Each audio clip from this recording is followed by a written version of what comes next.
बच्चों का cartoon TV. एक बरगद के पुराने पेड़ पर मोटा सा कौवा रहता था। वो दिन भर काव काव करता, आलस करके बैठा रहता और चोरी करके अपना पेट भरता। उसका घोंसला भी कई जगह से टूटा हुआ था।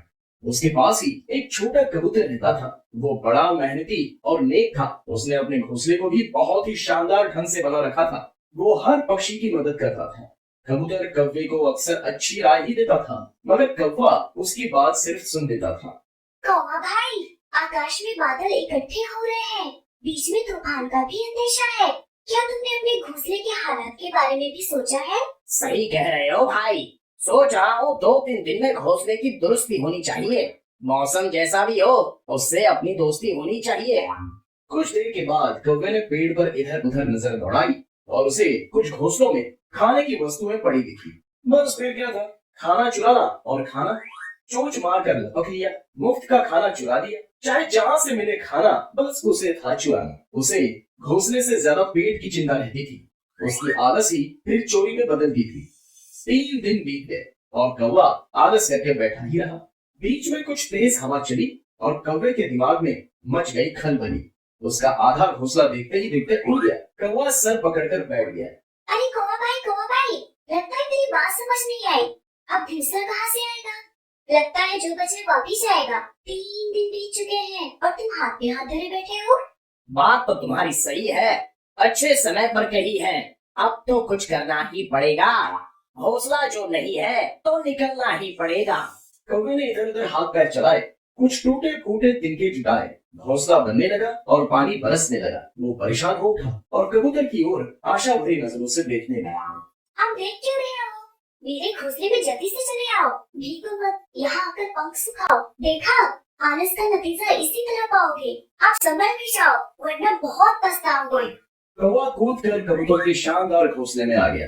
कुछ देर के बाद बरसात थम गई। कबूतर ने अपना प्रयास जारी किया और देखते ही देखते एक छोटा सा प्यारा सा घोंसला बना दिया। कौवा फिर आलसी की तरह कबूतर के ही घोंसले में बैठा रह गया। फिर से बरसात शुरू हो गई।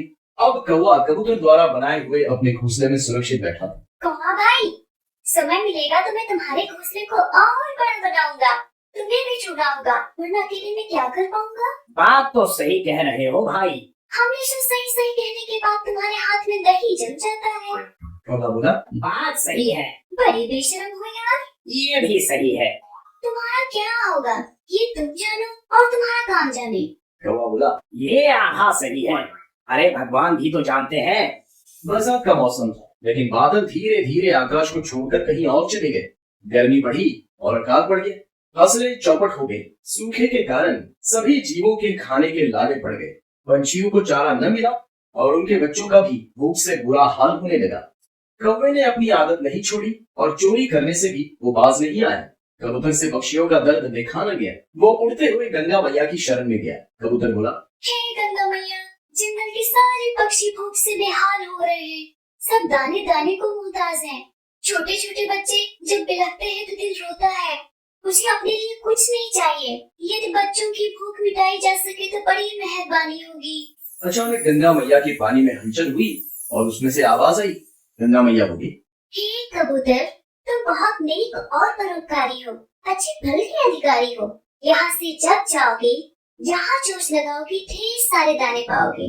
सबका कल्याण करो। जय हो गंगा मैया की, आपकी कृपा अपार है माँ। इतना कहकर कबूतर दोगुनी गति से उड़ चला और अपने आवास पर पहुंच गया। उसने पेड़ के पास जमीन पर चोंच मारी और चमत्कार हुआ।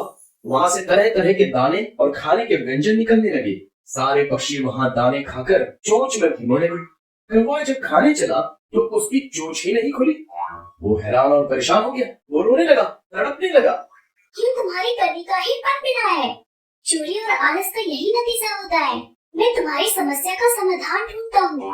चोंच कैसे खुलेगी वो हल भी ढूंढूंगा। जय हो गंगा मैया। इतना कहकर कबूतर ने अपनी चोंच कौवे की चोंच से लड़ा दी और कौवे की चोंच खुल गई। वो खाने लगा। कबूतर बोला, कौवा भाई, पकड़ो नहीं, बस 1 मिनट रुक जाओ। पहले एक कसम खाओ कि आज के बाद कभी चोरी और आलस नहीं करोगे। कौवा बोला, मैं कसम खाता हूँ, आज के बाद कभी आलस और चोरी नहीं करूँगा। मेहनत से अपना पेट भरूंगा। कबूतर भैया को अपना गुरु कहूँगा। इतने में कबूतर ने खुश होकर आकाश की तरफ चोंच उठाई और नई नई बदरियां नजर आई। देखते ही देखते मौसम सुहाना हो गया। बरखा की बहार देखकर सबका मन दीवाना हो गया।